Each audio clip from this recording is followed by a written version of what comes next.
লক্ষ্য করে দেখেন, লাকাদ কানা লাকুম ফি রাসূলিল্লাহি উসওয়াতুন হাসানা। নবীর জীবনীটা আমাদের জন্য নমুনা। নমুনা কোন জায়গা? বলে ক্বাবলান নবুওয়াত বাদান নবুওয়াত, নবী হওয়ার আগের 40 বছরের জিন্দেগি আর এর পরের জিন্দেগি। নবীর 40 বছরের জিন্দেগি যদি আল্লাহ রাব্বুল আলামিন ওই 40 বছরের পরেরটা যদি পরের জিন্দেগিতে গ্রহণ না করে থাকে, তাহলে ওই জিন্দেগি আমাদের অনুসরণীয় নয়, আমাদের অনুকরণীয় নয়। আমাদের অনুকরণীয় হইল নবী হওয়ার 23 বছরের জিন্দেগি। এই জিন্দেগিকে দুই ভাগে ভাগ করা হয়েছে, একটা হলো কাবলাল হিজরত আর একটা হলো বাদাল হিজরত। হিজরত করার আগে 13 বছরের জিন্দেগি, হিজরত করার পরে 10 বছরের জিন্দেগি। 13 বছরের জিন্দেগিকে মাক্কি জিন্দেগি বলা হয়, আর 10 বছরের জিন্দেগি হইল মদিনার জিন্দেগি। যেরকম ঠিক কিনা? আমাদের জন্য এখন এই 13 বছর আর 10 বছর মূল 23 বছর এই জিন্দেগিটা হইল আমাদের জন্য। রাসূলকে আল্লাহ মডেল বানায় দিয়েছেন।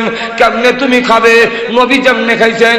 কেমনে তুমি ঘুমাবে, নবী যেমনে ঘুমাইছেন। কেমনে বিয়া শাদী হবে, নবী যেমনে করছেন।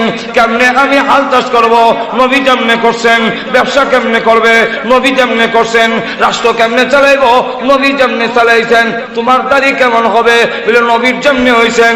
তুমি তোমার টুপি কেমনে হবে, নবীর যেমনে হইছেন। পোশাক কেমনে হবে, নবীর যেমনে হইছে। ঘুমাবে কেমনে, নবী যেমনে ঘুমাইছেন। খাবি কেমনে, নবী যেমনে খাইছেন। তুমি এইভাবে যদি করতে পারো সব কাজ নবীকে মডেল বানাইয়া, তাহলে নবী যেই জান্নাতে থাকবে, তুমিও ওই জান্নাতের ভিতরেই বসবাস করবে। রাসূল হাদিসের মধ্যে বলতেন, মান আহাব্বা সুন্নতি ফাকাদ আহাব্বানি ওয়া মান আহাব্বানি কানা মাই ফিল জান্নাহ। সে আমার সাথে জান্নাতে থাকবে। নবী সাথে থাকবো কেমনে? আমরা দেশের শুরু সময় দেখতাম ফাইটলা লইবার লেগে, মাটির ফাতিল নিবার লেগে মেয়ে লোকেরা করে কি তার ধান কাটা লাগলে এই সময় কিছু সুসা আছে যেগুলো চালু নাই, এগুলো মটকা বইরা তয় যেরকম ঠিক কিনা। এরপরে এখন ফাইটলা যখন আইসে সুসা একবারে দিলে তো নিতুই নেই রে বা, সুসা নিব কেমনে? সুসা দেখে ফাইটলা দেওয়া যায় তো করে কি কিছু দানা বালা ধান সুসার সাথে মিশাই দেয়, মিশাই দেওয়া দেয় তো বেলন এমনি উড়াই দেহে কিছু আছে। এখন এই সুসা গ্রহণযোগ্য হয়ে গেছে, কিছু দান মিশাইলাম উম্মত, তুই নবীর মডেল বানাইয়া তোর আমলটারে নবীর আমলের সাথে মিশাইলাম, তুই জান্নাতের উপযুক্ত হয়ে গেছ। নবী যে জান্নাত, তুই জান্নাত। আর আল্লাহর রসুল সম্পর্কে আম্মা জান আয়েশা বলেন, রসুলের আদর্শ কি, রসুলের আখলাক কি, রসুলের সিরাত কি, এরকম ঠিক কিনা? এক সাহাবী জিজ্ঞাসা, কাইফা খুলুকুহু, রসুলের সিরাত কেমন ছিল? আম্মা জান বলেন, খুলুকুল কোরআন। যে মহিলা জিজ্ঞাসা, আফালা তাকরার কোরআন, কোরআন পড়ো নাই? কোরআন সত্য পড়ছি তো। খুলুকুল কোরআন, 30 পারা কোরআন হলো নবীর সিরাত।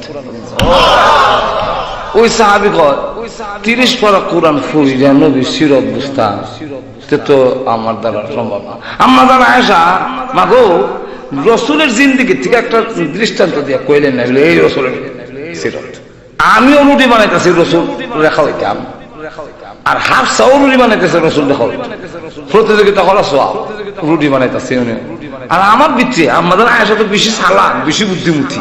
আরে হাফসা রুটি না আবার রয়ে যায় না, রুটি খাইলে তো আমারটা খাইতো না। তুমি নজর রাখে, রুটি বলে নজর রাখে, দেখে রুটি আর তরকারি লয়ে যেতেছে।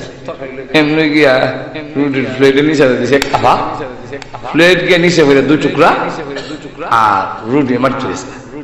গোস্তের ফেয়ালা দিছে এমনি এগুলা টাকা, গোস্ত নিচে রসুলের সামনে। আমরা হইলে কইলাম হইলে হয়তো রাগ করে বাচ্চা গেলাম ঘর, কইলাম হইলে তোর নিয়ত নাই আমার খাওয়ানি, মে খা, আমি গেলাম। আমি লাড়ি লইয়া বেরিয়া নজর এখন ঠিক না। রসুল মুস্কি হাসি দিয়া বলে, আয়েশা কামটা ভালো করো নাই, কামটা ভালো করো নাই তো প্লেট যে বানছো এর থেকে দামি একটা প্লেট তোমার জরিমানা কিনা দিলা। আর রুটি যে মারি করছি, রুটি লইয়া ওই গোস্ত মারি যে লইয়া খাইতাছে। হাফসাকে বুঝাইলেন, তোমার রাগ করার কিছু আছে, তোমার প্লেট ভাঙছে, দামি প্লেট দিব তো জরিমানা লাগাইছি, তোমার নিয়ে তো আমার খাওয়াইতা বুঝেছি, তা আমি মাটির খাবো না, কলা হঠাৎ খাবো, এটা তো আমার ব্যাপার, তোমার অসুবিধা কি? আম্মাজান আয়েশা বলেন আমারও কিছু কোয়ার রয়েছে না, হ্যাঁ আমিও দেখলাম যে কাম করছি, আমার তো লাঠিতে ফিরে নিতে হয়, কিন্তু আমার মুসকে হাসি দেওয়া হয়, কামনা ভালো করছো না, আর এই আমার বিলেট ভেঙে লইছে, অন্তত বিলেট তো দিব, রসুল তো খাইতে আছে, কিতা কইতাম তার। আম্মাজান আয়েশা বলেন এরপর থেকে আমি বুঝলাম রসুলের আখলাক কারে হয়, আমি চিরদিন দিকের জন্য ভক্ত হয়ে গেলাম। এই হলো রসুলের সিরাত, এটার নাম হলো রসুলের আখলাক, এর নাম হলো রসুলের চরিত্র। তুমিও ঘরের ভিতরে ঢুকো, সালাম দিয়ে ঢুকো, আসসালামু আলাইকুম, আজকে থেকে ঘরের ভিতরে ঢুকেন, ঢুকে গেলেন আসসালামু আলাইকুম। দেখবেন যদি আপনার বেগম সাহেব বানানো হয় আমার ঘরে জিগেন, দেখবেন চোখ কষলে যদি দরজা খুলে, এরপরে দেখবেন তো মুসকি হাসি দেওয়া দরজা খুলবো, দাঁত বাড়িয়ে দিয়েছে বলে কিতা বলে ফাগলা ওয়াজ করতে কবি নেই, আজকে আমার সালাম দেয়, আজকে আমার সালাম দেয়, জোরে কোন ঠিক কিনা? এই হলো রসুলের আখলাক। এইভাবে রসুলের সিরাতকে মানার নামই হলো সিরাতুল নবী। রসুলের এই জিন্দেগির শেষটা হইল করে একবারে, এটা হয় ওয়াফাতুল নবী, রসুলের যে ইন্তেকাল, সেই ইন্তেকালের মধ্যেও উম্মতের জন্য অনেক কিছু রসুল বলে গেছেন, এবং আমাদেরও কিছু করার আছে। আমাদের করার কি? আল্লাহ রসুলের শেষ কথাটা হইল আসসালাত আসসালাত ওয়া মা মালাকাত আইমানুকুম। এটার অর্থ কি? এটার অর্থ হইল আল্লাহ রসুল বুঝাইছেন, হে আমার উম্মতেরা, আমি পৃথিবীর থেকে বিদায় হয়ে যাই, আর বেশি কইতে পারলাম না, আল্লাহ তোমাদের জিম্মাদারি গ্রহণ করছেন। আল্লাহ বলছেন আনাকাত